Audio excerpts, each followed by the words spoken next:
विष्णु मधुसूदन कैटभारे नारायणाच्युत त्रिविक्रम चक्रपाणे दैत्यादिशार्जधर श्रीधर वासुदेव गोपाल कृष्ण हरये तव सुप्रभातम्।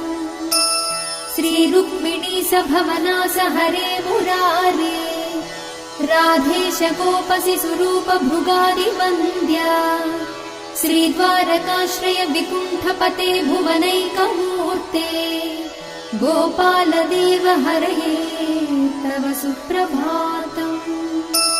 मीनाकृते कमठरूप वराहमूर्ते त्रैविक्रमाय नृहरे भृगु राम राम श्रीराम कृष्ण यदुनन्दन कल्किरूप गोपाल कृष्ण हरये तव सुप्रभातम्।